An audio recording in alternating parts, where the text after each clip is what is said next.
Hello and welcome to a brand new season of थोड़ा और magic. Well, आप सबका मुझे इतना पॉजिटिव फीडबैक आया that you loved all the tiffin recipes and ये भी मैसेजेस आए कि अब सारी रेसिपीज टिफिन में पैक हो चुकी हैं. So we want more. Your wish is my command. So here I am back with tiffin treats. अब बच्चे थोड़े बड़े हो जाए ना तो उनके टेस्ट भी थोड़े चटपटे हो जाते हैं. And I have heard कि the most popular snack that children like nowadays is Chinese bhel. अब बाहर का Chinese bhel मैं तो नहीं recommend करती, at least not all the time. Especially जब मेरे पास एक ऐसी magical recipe है जिससे आप इसे और भी healthy, और भी tasty, और भी exciting बना सकते हैं and you can pack it in their tiffins. तो चलिए without much ado, let's begin.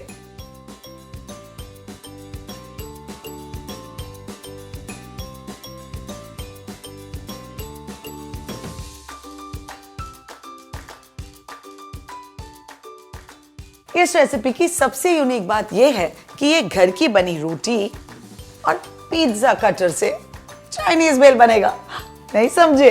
आइए समझाती हूँ. अब ये घर की बनी रोटियां हैं एंड जितनी भी रोटी ठंडी होगी उतनी ही आसानी से इसके नूडल्स बनेंगे.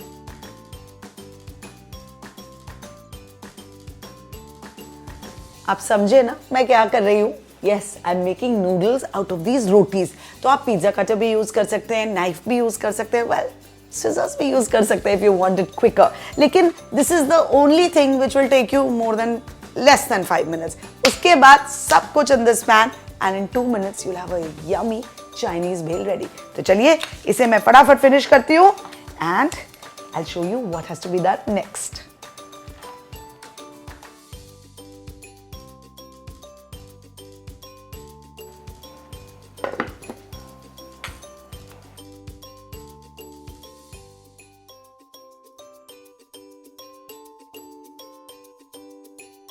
Look at this. Now the only thing that you have to remember कि जितनी पतली आपकी ये रोटी की स्ट्रिप्स होंगी उतनी ही ज़्यादा crunchy and noodle like ये बनेंगी. So time to turn these roti strips into crunchy noodles. For that यहाँ पे एक पैन गरम करने रख देंगे. जैसे ही गरम हो जाएगा इसमें डालेंगे थोड़ा सा तेल. Okay, तेल अच्छे से गरम हो गया है. Now let's start adding our roti strips.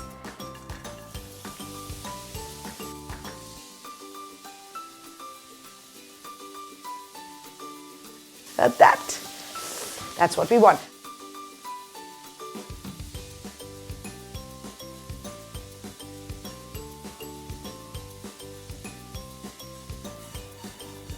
Can you hear this crunch? Look at this. It's already done. इसे मैं एब्जॉर्बेंट पेपर में निकाल रही हूँ ताकि जो भी एक्सेस ऑयल है वो ये एब्जॉर्बेंट पेपर खींच ले.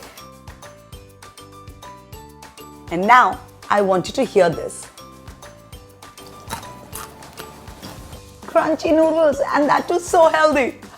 So, roti noodles are ready. Now, back to the pan. यहाँ पे इसे फिर से ऑन करेंगे. हल्का सा तेल. We're going to add to this. Just a dash now. अब ज़्यादा तेल की ज़रूरत नहीं है बिकॉज जो फ्राइंग ऑफ द नूडल्स का काम था वो तो हो गया. अब ये नूडल्स वैसे आप फ्राई करके रख भी सकते हैं. You can use it multiple times. ये ज़रूरी नहीं कि आज बनाया और आज ही यूज़ करना है. Now in goes the garlic.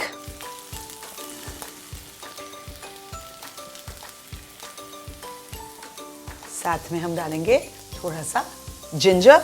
बारीक कटा हुआ होना चाहिए.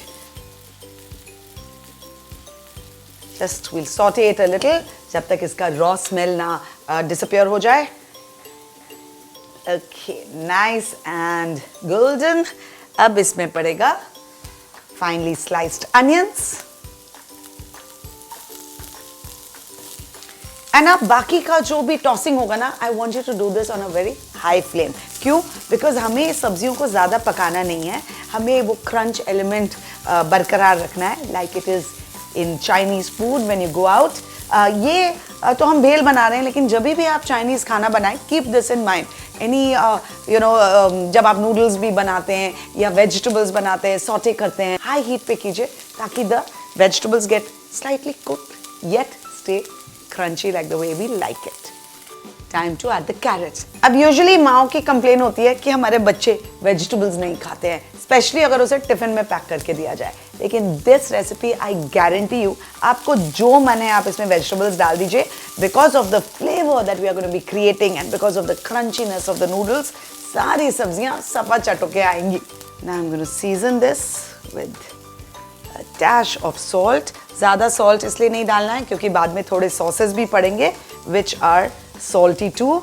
Some black pepper powder, little chili flakes जो वो शेजवान वाला फील देता है जो बच्चों को बाहर मिलता है, usually vendors on the street. This is how they make their Chinese bhel. उसमें ढेर सारा शेजवान सॉस डालते हैं, पर हम इसमें just a few ingredients के साथ सेम फील को क्रिएट करेंगे। Some ketchup, a little red chili sauce, and some dark soy sauce.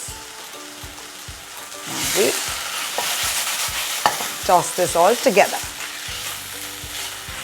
Finally, we'll add some shredded cabbage. और ये हम लास्ट में क्यों डालते हैं?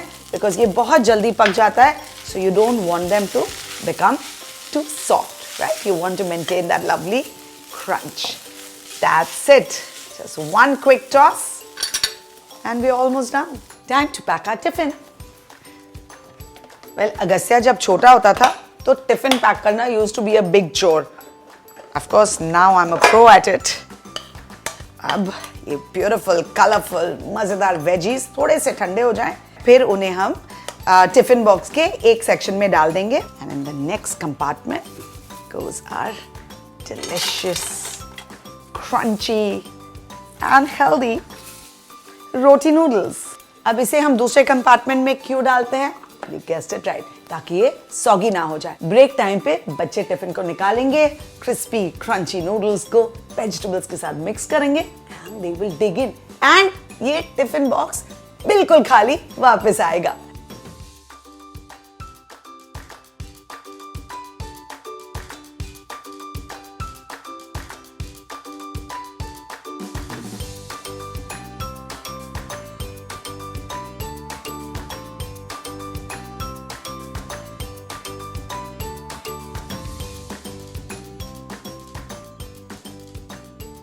And here, our tiffin box is ready. अब बताइए रेसिपी पसंद आई कि नहीं? अगर पसंद आई तो प्लीज अपने फ्रेंड्स और फैमिली के साथ जरूर शेयर कीजिए so that they can also follow me for more exciting recipes that are coming up for your little kiddos. And don't forget to subscribe to Amrita Raichand Chef and Beyond. I'll be back very soon with Thoda Aur Magic Tiffin Treats.